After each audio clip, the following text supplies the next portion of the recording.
Right, so we are here on a sweltering afternoon. Even I'm in my vest top once. You don't see me in the UK doing that ever, do you girls? My poor dogs are a bit hot in the background. Look at them.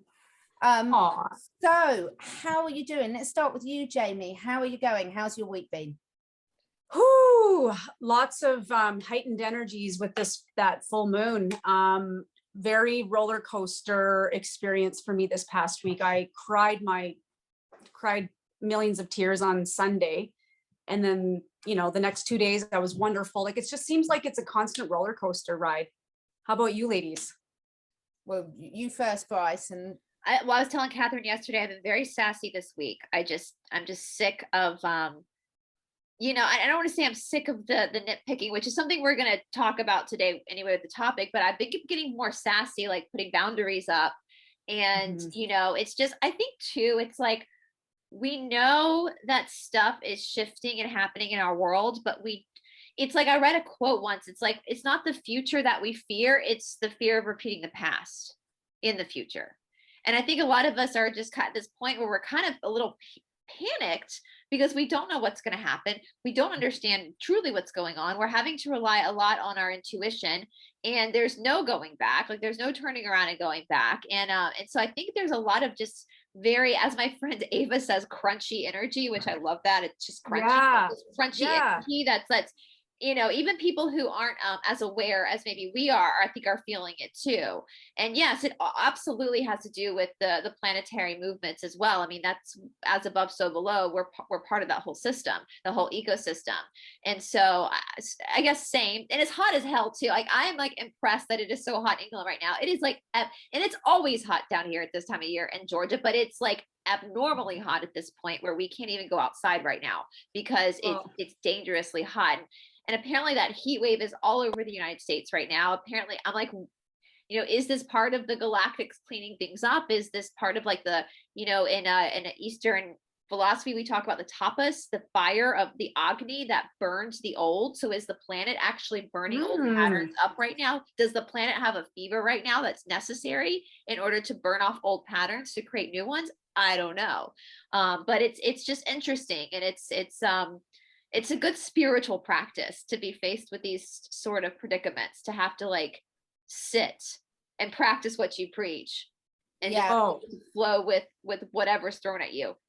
I've had that big time this week in terms of what, where I've backed, but quite like you, Jamie, in terms of a lot of up and downs, because a lot of obviously it's the new year, it's the anniversary of my father's death and birthday, which has obviously been quite poignant. It makes you reflect on things and what I've been doing with the last 2 years, which a lot I have been doing.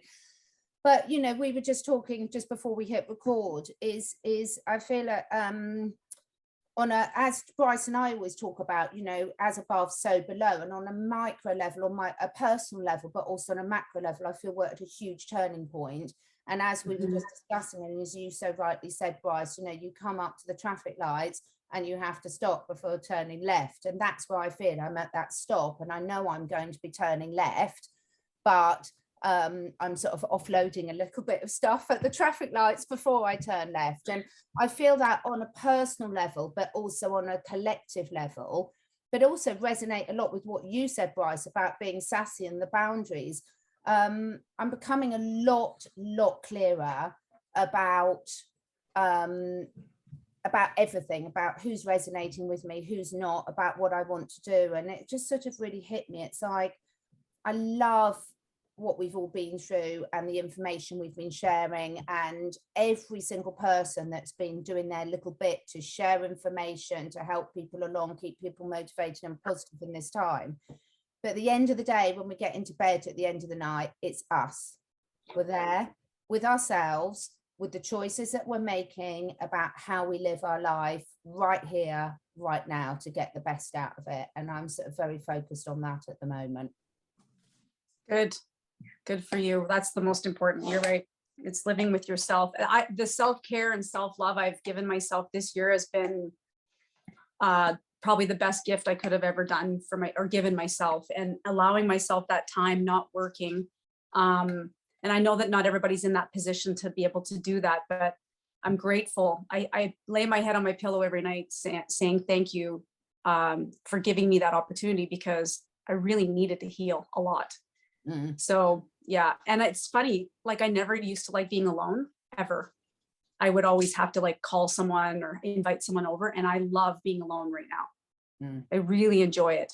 So I know I've done a lot of growing and a lot of healing because of that. So I think it's, you know, we have to be comfortable being with ourselves, right? Because you're not alone. It's all one. You're all one. Absolutely. Now, Alone, carrying on our brilliant conversations with the Fifth Agreement book. Sorry about all the reflections, everyone, but I'm not going to block the sunlight when we've got it. I need those healing rays, those beautiful electromagnetic rays. So the Fifth Agreement, and we have been going through, this is the third one in the series. So if anyone hasn't watched the first two discussions we've had, we'll put the links below. But we are on number 3. Let me put my glasses on to read it because it's so bright in here. So this is a good one, ladies. We're going to have fun with this. The third agreement: don't make assumptions. Find the courage to ask questions and to express what you really want. Communicate with others as clearly as you can to avoid misunderstandings, sadness, and drama. With just this one agreement, you can completely transform your life. Wow, this is a biggie, isn't it? Don't make assumptions. Who wants to jump in and start? I mean, we could probably do a 5-hour episode on this. No kidding. I'm like, think all the stories go through my head of all the assumptions I've made about situations. I mean, the most basic one I'm sure everyone listening can relate to is, you know, how many times have you sent a text message to somebody, you know, or an email, and you never got a response right away. And you sit there and your brain starts thinking about all the things that could be and should, like, you just start thinking, what did I do wrong? Oh my God, they're mad at me. And I've literally put myself through hell, mental hell, thinking about all the things that could be, right? Instead of just neutralizing it and not even energizing. It just is. Like, but I can't tell you. Situations like that, the person hasn't received it, or they're in the, you know, exactly. I do the same thing, Jamie. And now that I've gotten busier, I can put myself in that situation, because sometimes it takes me a while to respond to text messages because I'm on a live show and I can't be texting, or, you know, but It's interesting because whenever that happens to me now, it's like, okay, put yourself in that person's shoes. Maybe they're dealing with their children, or have you ever yourself, like I get a text message, I'll read it and I'll respond in my head. And I'll think in my head then that I've responded, and then I'll realize I just respond, you know. So that's a big one. That's a big one, people. I mean, that actually was that's how the situation started with me this week, with the person who called in on the live show that accused me of being a government asset, because apparently she had sent me a few emails that I had not responded to. And the truth of the matter is that I'm sure you ladies get it, and any other person out there with a platform, I get hundreds and hundreds and hundreds of emails a day. And so, which I'm super grateful for. Like, I'm still in shock that people actually watch my channel. But during my day, I'm either filming, researching. When I'm researching, I can't be answering emails, editing, can't be answering emails. So logically, I'm only going to be able to catch a few of those emails, right? Supporting your friends. Yeah. Well, same. I mean, you guys have supported me too, right? And well, let's just say that. And also having your own private life outside of your work. We all have to have that time to just chat with your friends and like laugh about situations that you don't talk about on camera, or your family, or taking your dogs out, and, you know, being with your children, whatever that may be. And so because I didn't respond to these emails, all of a sudden this assumption was made that I was this government asset. She called into the show to accuse me of this because I had not responded to an email that I just didn't get. You know, and how dangerous is that though? When you assume something about someone, you put it out there as fact, and it's not fact, it can actually hurt someone. It's very damaging. And then also on the flip side of that, you start manifesting. That becomes your reality. Yeah. Because you're putting out that kind of energy and that vibration, right? And the assumption, we all know assumption, ask of you and me, right? Like you're making it. That's what my dad used to tell us all the time. It creates drama in your life. Like it's almost like we're all kind of addicted to drama subconsciously. And we create these really dangerous thoughts in our head, we make these assumptions based on our belief system or based on how things should be, or yeah. And it's like he says in the book, you literally put yourself through mental hell. Yeah. And I've lived it. I know a good story recently. I know somebody who's going through a divorce, and the girl she's a truther, and she's met a lot of different incredible people. And there was a gentleman introduced to her, really great guy. But they're not aligned in some things, but they just get along really well. Well, anyway, the ex-husband is like totally made this assumption that she's sleeping with him. Okay. And this is someone I know. So, she's living her life, doing her thing, hanging out with people, and he's making this assumption, just living in absolute hell in his head, thinking about how they're together. And I just laughed, because I just went like, if there was just a simple phone call or even an email or a text of just, let's have this clarity. And not that it's any of his business, but ask the person the question instead of living in that room in your head that's just killing you. Like for 5 or 6 months now, he's just made that assumption. And I giggle, because I'm just like, all it would have taken was months ago, just asking. Phone call. Yeah. We've had this a lot, haven't we, Brice, in terms of, it's so funny. So we get quite a lot, just an example, because it will resonate with people here. We get quite a lot of comments about, assumptions. So I'll have comments in my feed, which sort of says, oh, anyone know why Catherine's not speaking to this person anymore? And I'm like, hello, have you not thought to ask me? You're asking listeners that know nothing about the situation. It would be a complete guess if they answer. It would just be gossip, basically. You haven't even asked me. And then I sort of put some snarky comment back, like, hello, I am here. You could ask. And they were like, oh, I didn't think you'd see the comments. And you're like, it's on my channel. I get notified. We get notified when people leave comments. And that's just a silly example, because it's just a thing. But this happens all the time. And I've said this before. Catherine, that's a good example, because you know what they do? That creates more gossip. And that's really damaging.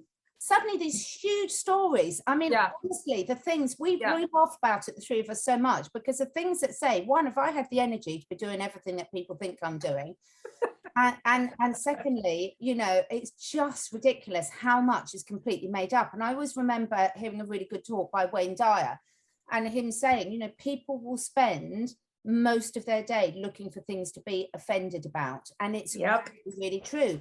So we've talked about this so much, about when you're making an assumption. Okay, if you're going to make an assumption, and I think you're right, Jamie, it is very inbred. It's ingrained at a subconscious level, this drama living that for all sorts of reasons, which aren't a conscious choice for most people. If you're going to make an assumption, practice. The first step perhaps could be making a nice assumption about someone, because you don't always have to go to the worst case scenario. Why can't people sort of say, right, I'm going to practice now assuming that there's a good reason for this. Logical reason. A logical, a happy reason, not assuming that there's some awful, nasty, the person's, whatever. What do you think about that? Well, I think our brains are wired for survival, right? So it's weird that our survival thoughts don't go to the positive. Yeah. They go to the worst case scenario. And that's where the dangerous assumption comes in, and it creates a whole nother, right? Like our brain, we are wired, like we're ready for survival. We're ready to be defensive. We're ready. Like that's how our brains are made or are. So I think it's a natural thing, but you're right, Catherine, we need to be able to train ourselves to stop those thoughts immediately and start thinking, well, first of all, just stop making an assumption. You don't know it. You don't know why this person's not getting back to you. You don't know why they're not talking to that person. You don't know what the circumstances are. Yeah. And, but you're right. I think it'd be really cool if we could, I'm not very good at that. I'm going to own this. I am not good at thinking of what good is it like the good in it.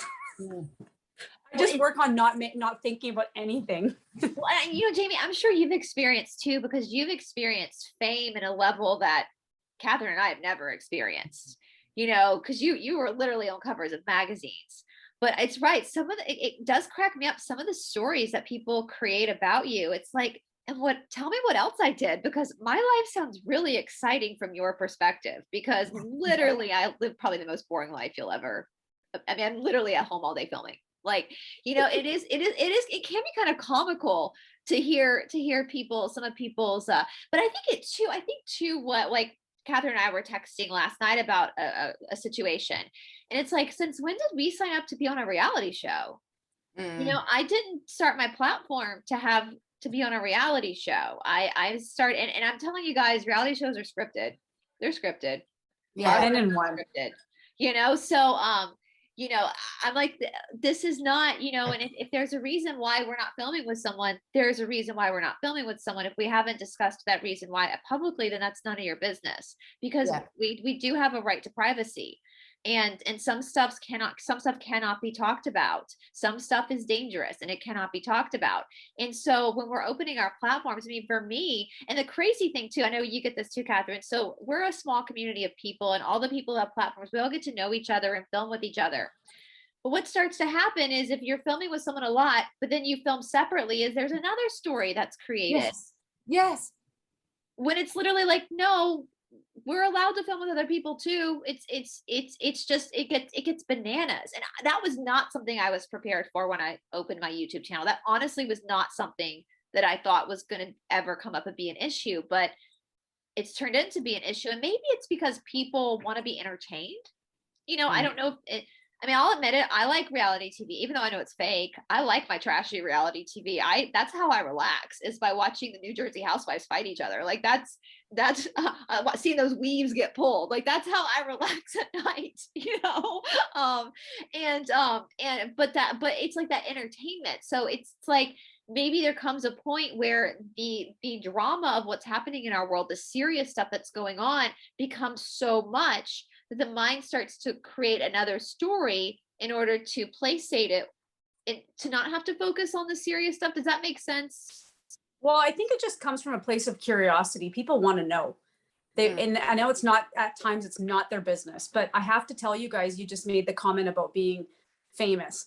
You know, it's funny when you become a public person, and you're whatever industry you're in. For me, it was ice skating. So, you know, everyone kind of knows your name and they're following you, and they start to follow you as like a hero, a mentor, or whatever. They use those words, right? And so they start saying, well, you just did something, and they're like, you know what, Jamie, like, you're not a very good role model. Or they say the opposite, like, my children just follow you and they love you, you're the best role model, like whatever's going on in your life. But I'm like, I never signed up to be your children's role model. But that's the thing, when you become a public person, you guys are public now. You've put yourselves out there for the world to watch you. You're going to have those people that are going to say, Catherine, Brice, like, how come you're not doing this now? Or how come you're not talking about this? Or how come you're not working with that person? So because these people are very curious, they're dialed into what you're saying and who you work with, and they got to know a certain normal, right? And when things change, why did it change? What happened? Right. So I respect the fact, because I've lived it. I respect the fact that there is a lot of privacy in some of these things and these conversations. But I wonder if there's a way that, because I don't have platforms like you guys, I'm not doing podcasts or talks for YouTube, but is there a way that you guys can say things to kind of, and it won't totally work, not saying it will, but is there a way you can, or you probably have said, you know, answered some of the questions, I guess. I think the problem is you have to accept you're never going to please some people. So going back to what I was saying before, it's the intent behind the question. So if someone's genuinely curious, I love that. I love that, and I welcome that. But if they're looking for a fight, if they're looking for a problem, they're looking to start the shit, and that's the type of thing that, you know, you get. They don't want there to be a good explanation. They want there to be that. And also drama. Also got to as respect other people's privacy in situations as well. So sometimes you can't say something because the other person has asked you not to say something. And I would always respect someone's privacy of that. So I do agree with you. You do put yourself out there. If you put yourself out there, you're going to attract that. But we're also not responsible for taking on other people's shit. So when people 100% agree, their shit onto you and saying, no wonder, so we had one yesterday, you know, no wonder we're all so confused because, you know, you guys are changing what you're talking about, you're changing who you're talking to. Well, hello, that's called growth. Yeah. That's called evolution and growth. And to say that you're confused because we are moving on in what we decide to talk about, well, that's your issue, not ours. So there's a very 100%. in that. I was just going to say they're projecting their own thoughts and beliefs on you. They're confused because that's what they're living. You're not confusing. No, that's what at all. I'm not confused at all. Yeah. You know, if you're confused, I'm sorry.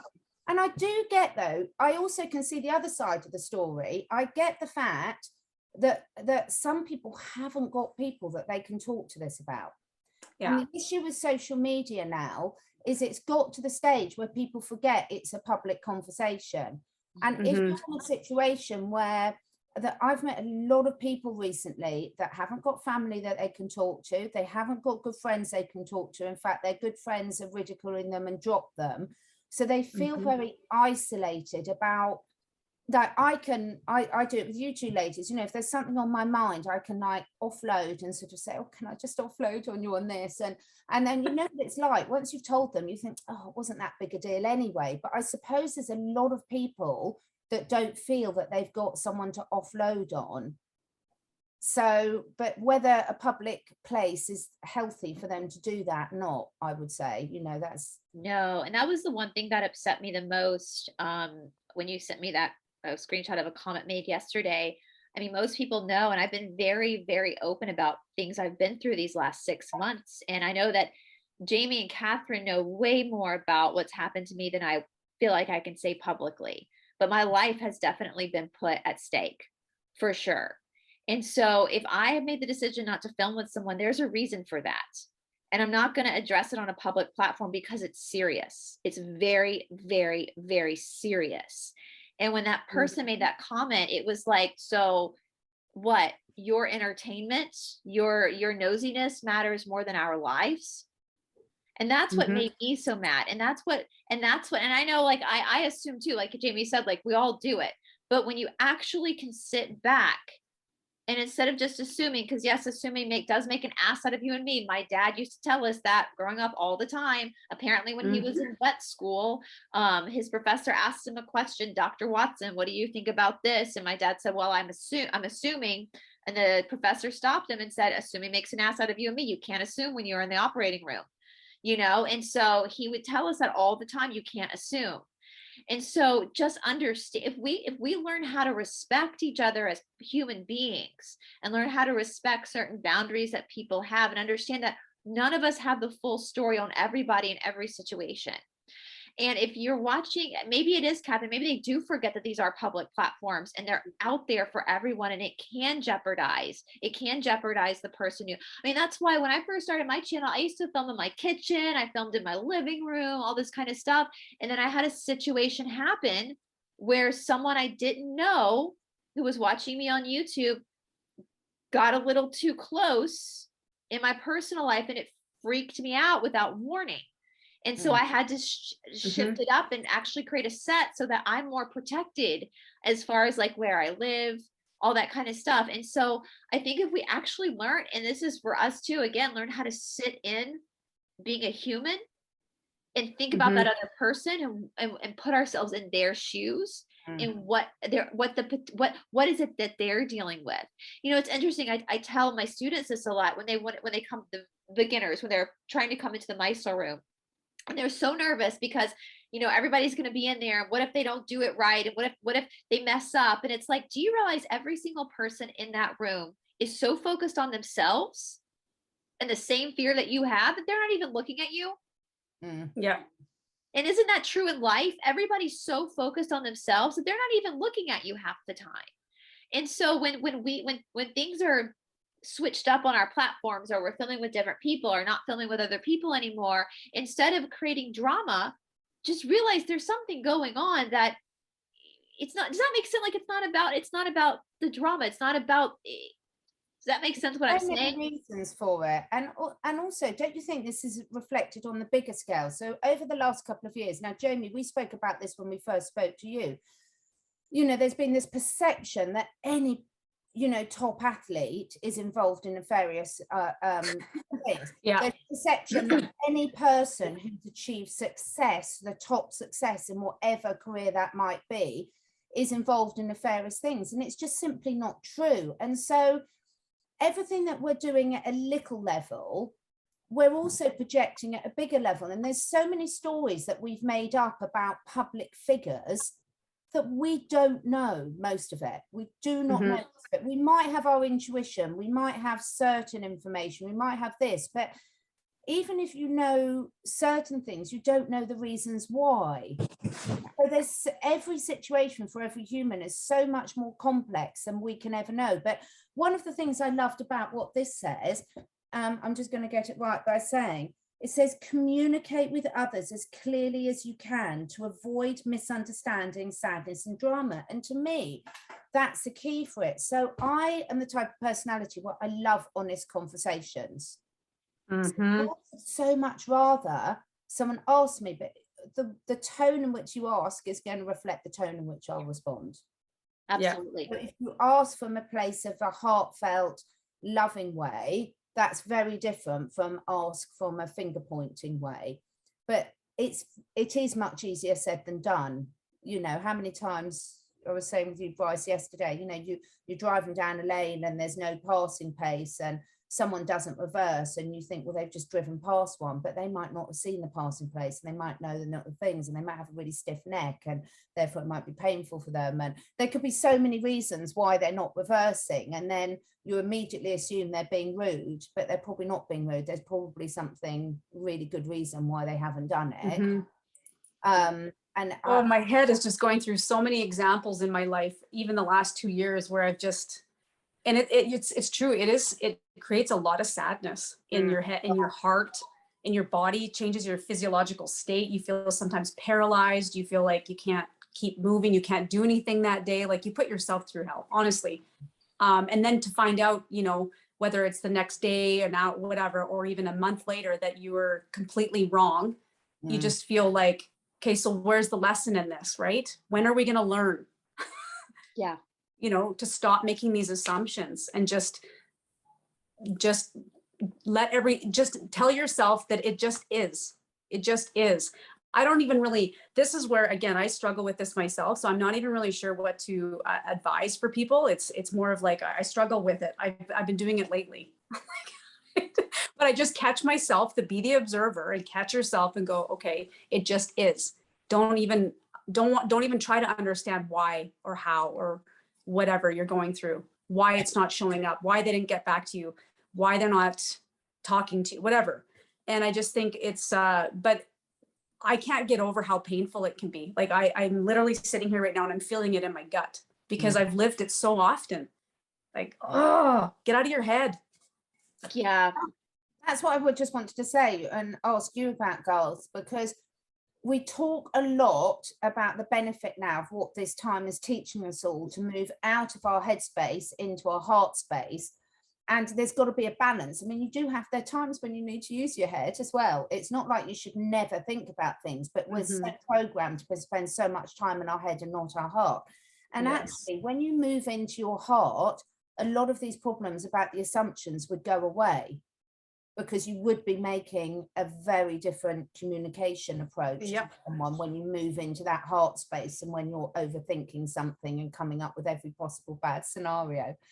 Do you think that sometimes these assumptions are made by humans, ourselves included, because it's coming from a wound within our own self that we haven't healed? All trauma. Yeah, like, and that's the biggest thing. Like why I stopped working last year was because I realized I'm actually coaching people on visioning, goal setting, on all those wonderful things. But what I was discovering was that why are they not able to actually meet some of their smaller goals and dreams?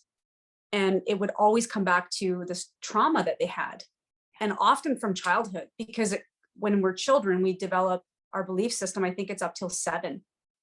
And it's something like that anyway. And it's very powerful. So we go into and then we might go through some more trauma in our adolescent years, but then we bring this into our adult years. And if you haven't actually healed that childhood trauma, like, right, that I think I've heard one of you say that recently about your child self in one of your talks. And it's very, very important to be able to heal that child in you, because creates all your realities today. Yeah. It literally will always bite you in the bum. And it was for me in my marriages, in relationships, like what we're talking about today, making assumptions, taking things personally, because again, you go back to the childhood where I was abandoned or I was bullied or I was like, I mean, I was made fun of a lot at school. So now as an adult, as soon as I get told I'm crazy or I get excluded from something, I lose my shit. Well, because my childhood was like that. Right. So healing that, now I'm not going to be triggered when someone says that to me. I go, that's not my reality or my truth. I'm not crazy. And accepting that these people left your life, they're transitioning out of your life because more beautiful things are coming. Whereas before I wouldn't have been able to see it that way. Right. I would have just made all kinds of assumptions. And if it wasn't down to our own personal wounds, then every single person on the planet would be triggered by the same thing. Yeah. So the thing is, there's things that can really trigger me that wouldn't bother you to at all, because it's my wound that's been hit on.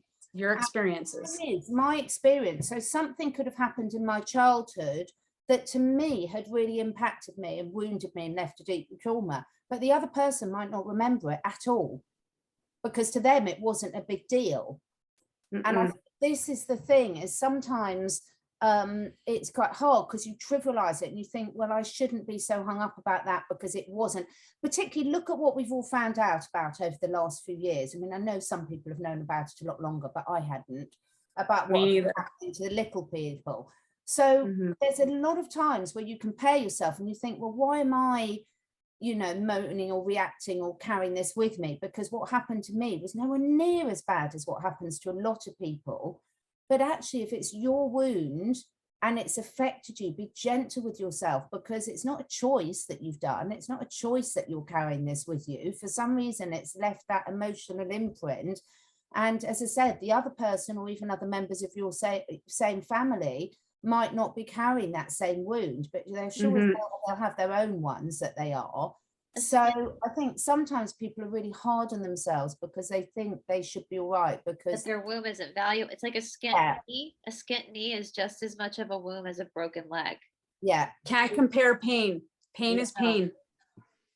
And it's so interesting because I was thinking again about, you know, we're talking about, especially I think one of the biggest happens in romantic relationships where you start to assume things, especially, you know, if you've come from, you know, and I know I talked about my dad a little last time, but when I went through my trauma therapy with my trauma therapist, I realized how many wounds I had as an adult from things that had happened in my childhood with my father.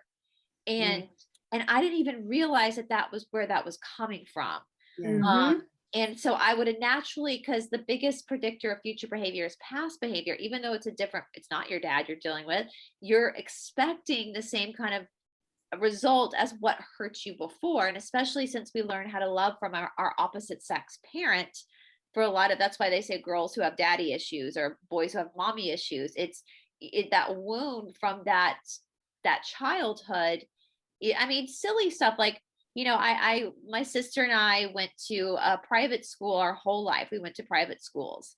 And one thing that came up in my trauma therapy was that when I was really little, probably like 8 or 9, my father is very, very tight with money, very tight. He's very frugal.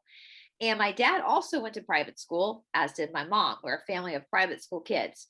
And I remember being very, very little and my dad getting mad that they were spending all this money to send me to like 3rd grade. But as a child, I did not, at 8 years old, I unraveled this with my therapist. I didn't know that I didn't have any concept of the fact that my parents paid money for me to go to my school. It was just my school. And so I interpreted that when I heard my dad saying this stuff was that I wasn't good enough to go to school. Yep. Yeah, we don't do it deliberately. Yeah, but that's what an 8-year-old would think, because most 8-year-olds don't. I mean, they don't understand money. They don't understand that it was just my school. I didn't know at 8 years old that my school was different from the other school down the street.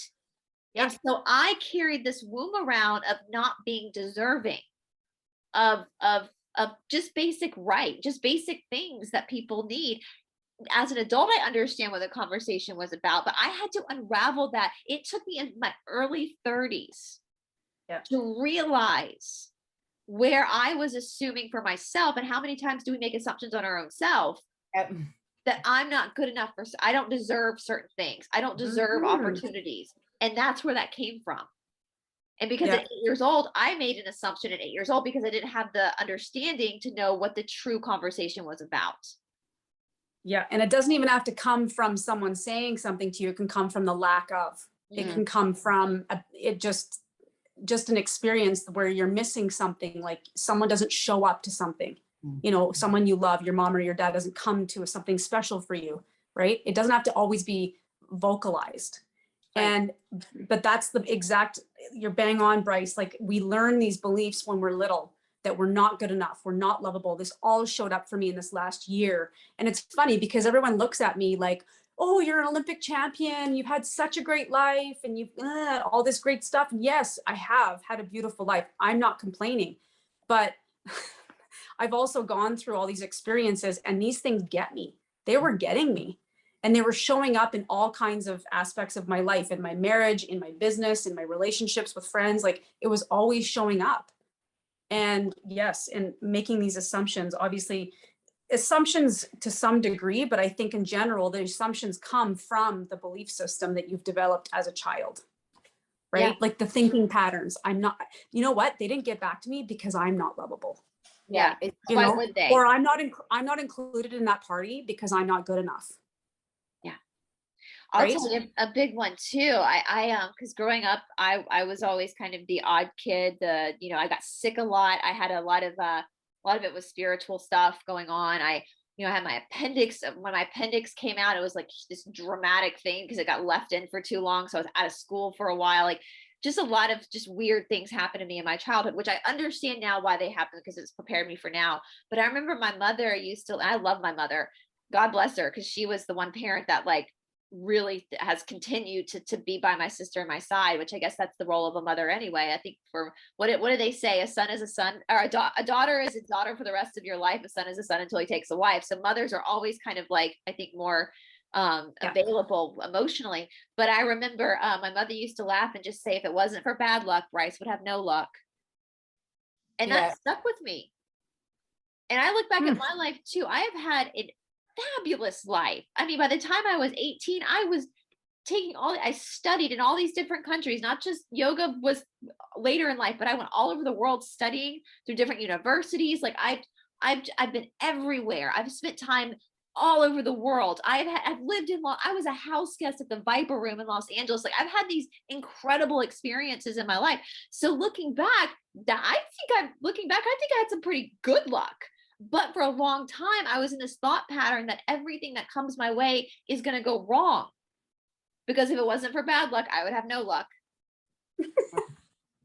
Yeah, let's talk about the communication side of things, because a lot of people, it's become very apparent with the whole political correctness now that people have lost the ability to, one, have a sense of humor, and two, to actually have what we used to call a good old-fashioned debate about things and agree to disagree. That's a saying, isn't it? You can agree to disagree about things and still be friends and still have a lot of respect for people. So there's a difference between respecting someone else's opinion and having to agree with it. That's happened a lot to me recently, where I completely respect. I mean, this book has really helped me with that, where we talked about in the earlier chapters about, we're all seeing our lives through our own lens. So there's some very important situations where I completely respect that person, that is absolutely their reality, but I also respect it's not mine.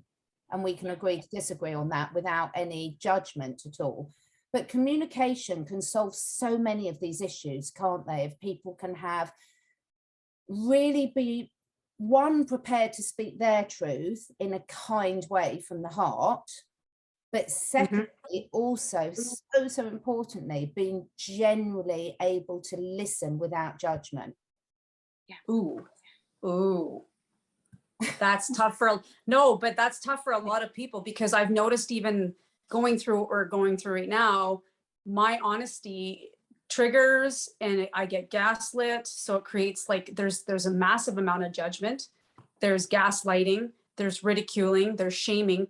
And like, isn't that the narcissist where you tell them, you react to something that they've said to you, you're telling them that they've really hurt you, but then they'll make it your fault. Yeah. Right. And that's what I'm experiencing. It's like, nobody's willing to even just hear me. And that was even in my certain relationships in my life. Like I remember just being able to be, because I've always been a very honest person. And yes, sometimes it doesn't come out very nice, but I'm just expressing myself in a very honest way. And it's like, why are you making this about you? Why am I making this is actually about us, or it's about our relationship, or it's about our family? I don't know. I just think that is the biggest thing I've noticed. It's very difficult for people to not be judgmental, to sit and have an honest conversation and not get triggered. And like everyone's just so freaking triggered, and everyone's just reacting instead of responding, you know, and being calm with it. It's like, bleh. And that's one of my favorite quotes. I have to remind myself that a lot. You need to listen to understand, not listen to respond. How about, and even understand? Mm-hmm. Yeah. To really understand.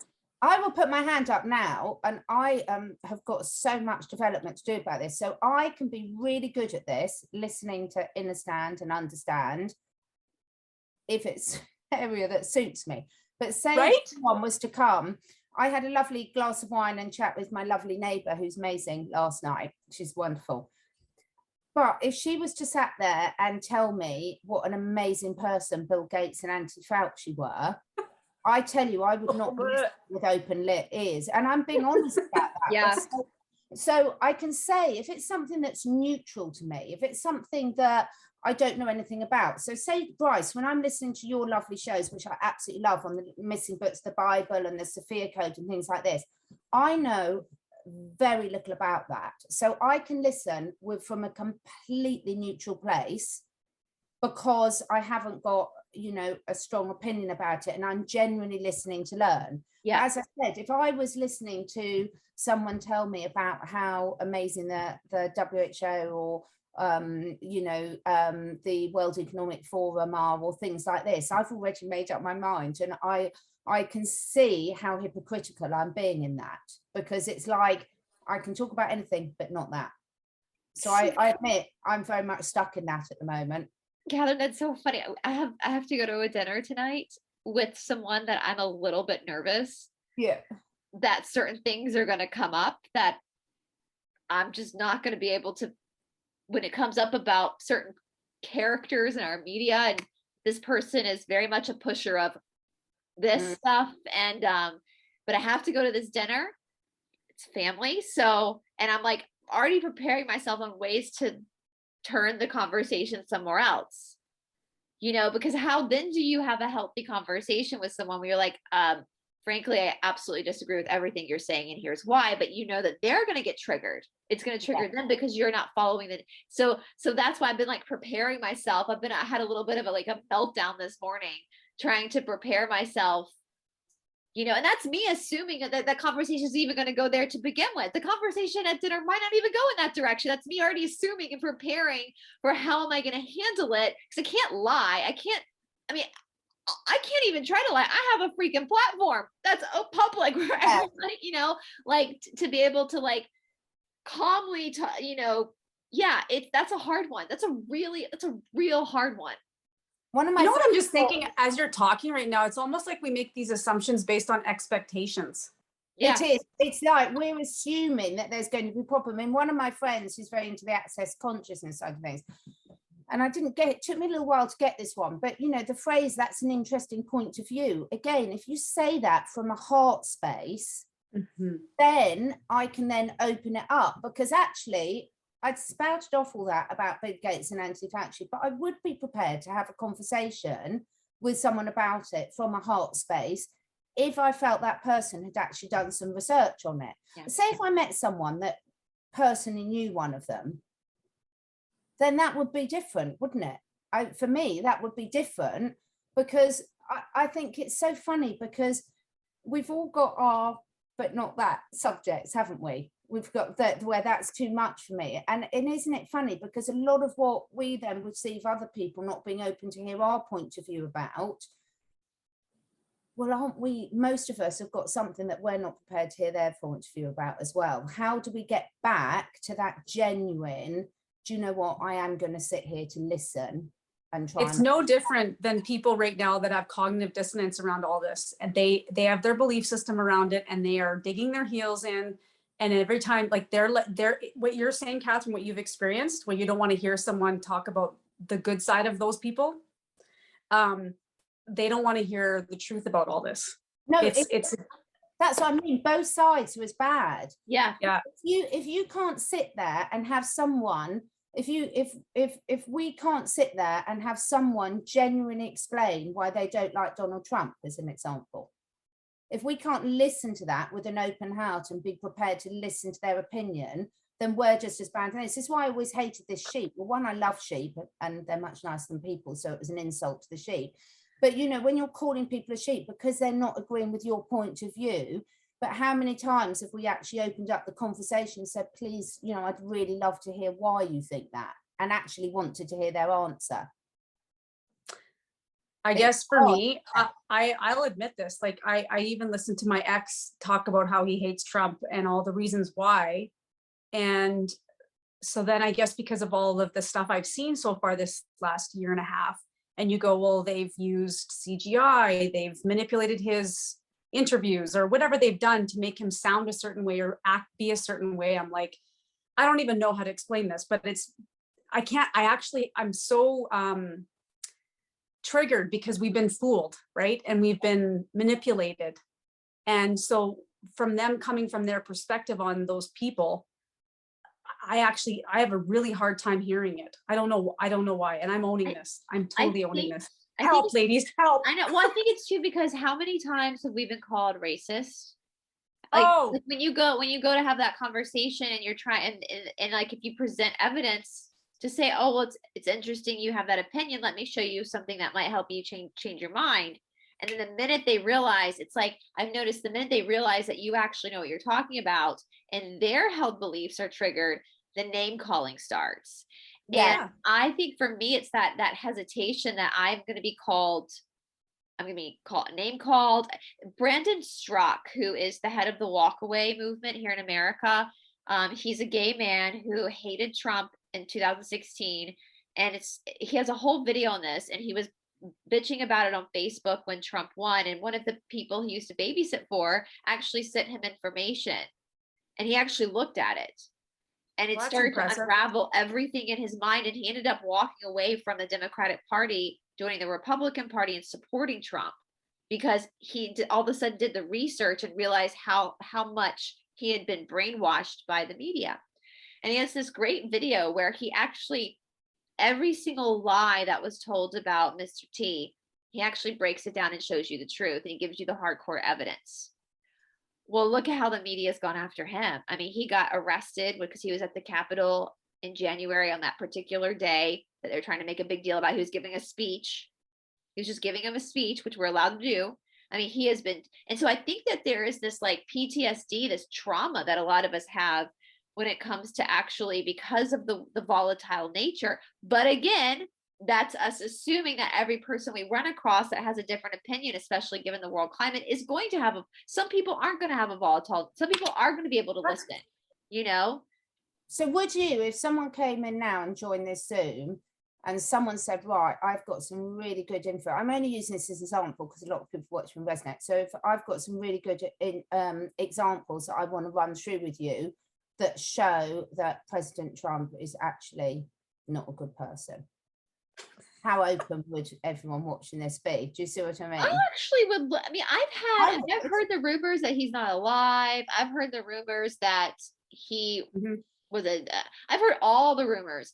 And for me, I've actually thought about this because I respect him so much. And my personal opinion at this moment is that he is alive and he's an incredible man who's done the unthinkable. I mean, he literally changed the course in which our humanity was going. And if I could see him, I would give him like the creepiest hug. I think I would probably have his security throwing me off of him. But, you know, I would just I'd probably cry because I'm just so grateful. I'm so effing grateful to everything he's done. However, I've thought about that. Like, what if he isn't a good guy? What if he is not alive anymore? And then I've had to come to that realization that, well, we're still moving forward. Yeah. You know, and so it's okay if that turns out to be the truth, then I'm still okay within myself. Does that make sense? Completely. And this is why I think it's such an important conversation. So when I was having this conversation with a friend last night, and they work for pharmaceutical companies, they're very much sort of into that sort of mode and things. But do you know what impressed me so much was that I was talking about my opinion about the things like this and the research that I'd done. And afterwards she messaged me and said, could you send me some of that research?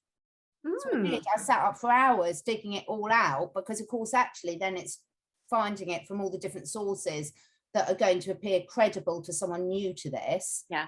And I thought, do you know what, this is a real lesson in terms of remaining open, which it comes on to in the 5th agreement we're going to be discussing. This is going to be very relevant, because it's remaining open to everything, and that we have been fooled about things, and that we could still be being fooled about certain things, and also not throwing the baby out with the bathwater. We've talked about examples before where there might be people that spiritual teachers or leaders that have really given a lot of messages that might have helped us as individuals or other people. And then there might be rumors about them now being involved in nefarious things. But does that mean that we throw out all their messages from before? If that's helped us through periods of our life, I'm grateful for that. I'm still really grateful for that. And, you know, what's happened at other periods, you know, time will tell, won't it? Yeah, 100%.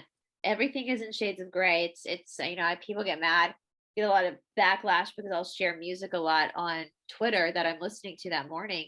And I was like, I know these bands are probably bad, and somebody commented and said, keep sharing the music. If you have a good memory associated with that moment, then that's your memory. We can't throw everything away just because somebody might have done something. Isn't it like these ladies? Isn't it like Zoom? Isn't it like YouTube? Isn't it like our mobile phones? It's not inherently the tool, it's how you're using it and your intent. Yeah. Well, and again, if you don't like what someone's posting, keep scrolling. Yeah. Like, why do you have to be so judgmental? And like, just move on, people. Like, I get that on my page often in Twitter. I'll get like, somebody will attack me and I'm going, listen, do yourself a favor, or I'll say, hey, I'll do you a favor and I'll block you. Yeah. Like, why? If you don't like what I'm posting, then don't follow me. I'm not offended. No. Right. You don't like the song. I'm like, this song, maybe this band is bad, but you know what? This brought back good memories for me, or it makes me think of something really positive. That's for you. And you're only sharing it because maybe you're going to hit 5 other people that go, oh, me too. And that's what this is all about, is connecting all of us and helping each other. And exactly. I mean, like I said earlier, when I lived in Los Angeles, I was a house guest at the Viper Room. Now, granted, that was through my ex. It wasn't me that got that. It was through him. I don't know what that is. It's where I don't either, Catherine. It's the big bar on Sunset Strip. It's like a music venue where River Phoenix died outside of that Johnny Depp apparently owns. And even though I know a lot of nefarious things have happened there, I didn't see anything nefarious happen there when I was there. I never saw anything myself. And it was down below. Yeah, probably. But I have so many. I'm making an assumption. I mean, I have so many good memories of being there because of the friendship and the camaraderie and the music and laughing and, you know, having a couple of drinks with friends. I didn't see anything. I didn't even see freaking drugs in the bathroom, like, which is kind of disappointing when you're at the Viper Room. You kind of expect to see something like that happening in the bathroom, but I never saw it. So, you know, it's you know, you can still hold, you can understand. It's like the whole matrix system in itself. Like, I think that when everything does come crashing down, I don't think a lot of us are prepared for the mourning process we're going to have to go through, because it's everything we know. And there are good memories associated. I mean, I look at like university now, and it's like all the memories of the friendships and everything like that, even though the education is completely bunk, we know that now, but there was still value there. There was still lessons learned. There's still experiences that you can treasure from that time. You know, we can't be so black and white or assume that just because somebody, you know, likes a certain band that they're bad. Like, that's when it gets into derangement. And that's the thing about taking it back to the beginning. to circle back, as our favorite press secretary says, no, I'm just kidding, I'm being sarcastic, but taking it back to assumptions, to assume is going to bring you to a place of such mental derangement that it's so unhealthy. It's so unhealthy. And to remember that assuming does make an ass out of you and me. Mm-hmm. But it goes back to that honest conversation again, because I think about how many times, you know, I've been so craving to have an honest conversation. I think we need to do more healing so that we can have these conversations. There's nothing wrong with someone speaking their truth. It's just that we've gotten to a place where everyone's so traumatized from many things, childhood, adolescent years, even adulthood, where we can't listen to each other anymore. We can't be honest. There's a lot of fear around being honest. I'm going to get abandoned. I'm going to get, you know, they're going to dump me. They're going to whatever. There's a lot of fear around it. And I think it's because of this whole thing is created, like, over the generations, they've created more and more division for we know, on purpose. And this is just another example of it. We're not like, it's like, how many people can you really sit with and have an honest conversation with right now? Exactly. Well, and fear is false evidence appearing real. It's assumptions. Absolutely. And the one thing that I've really come to the realization, you hit on it, both of you have touched on this today, is there's a reason why we evolve and we move out of people's lives and they move out of our lives. You know, there's a reason for that. There's a reason. I can love listening to certain inspirational teachers, and then I'll go off them and I want to go to someone else. And then 10 years later, I might need their message back again. And that ebb and flow is really, really healthy. And when you are working on yourself, you will pull into your life the vibration of the people that can have that. So us three are so lucky that we can have a really honest conversation with each other about things. There's been some really serious things. I mean, Brice, some of the conversations I've had with you on really serious matters, but I know you're someone that can accept having that conversation and things. And I've learned so much from it. And same with you, Jamie. And I think that's my biggest message to anyone watching this, is like, when you're true to yourself and you start doing the work and behaving the way you want, I promise you'll attract people into your lives that will resonate with that and will return it. Absolutely. That's been my result. I mean, I went through this whole year of we say loss, right? I've lost a lot this year, but I just changed that word to transitioning or transition. People transitioned out of my life so that I could grow and evolve to a better place. And it's not that you don't care about them anymore. You can totally send those people or something love and say thank you.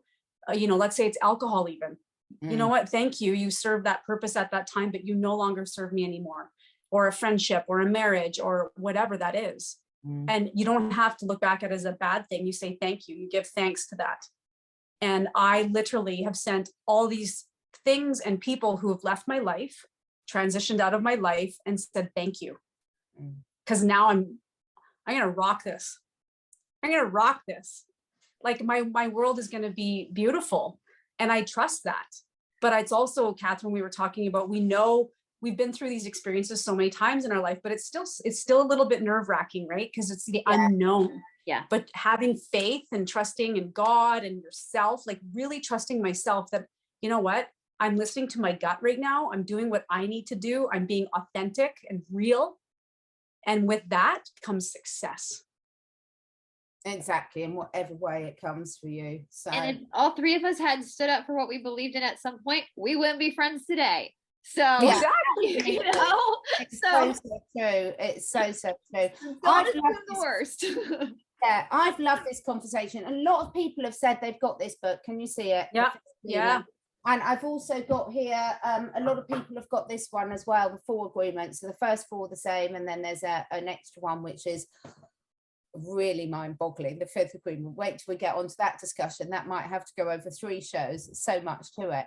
But if anyone has sat through this for this long, we really thank you, because this is all an energy exchange, all of it. We've said this so many times, but we do so genuinely mean it. It's not like us, it's everyone that's involved in this, everyone that takes the time to listen, you are giving your energy, everyone takes the time to comment, you are giving your energy. Hopefully it'll be nice. So if not, get bugger off. Don't assume anything about us, guys. We're literally 3 middle-aged women that film from our home. Well, I'm the granny, I'm the grandma, yeah. So. I'm the most boring human being you'll ever meet. Honestly, I want to hear more theories about myself because I sound really exciting in people's minds. So I'm right there with you, Brice. My life is pretty simple. It's a simple life for sure.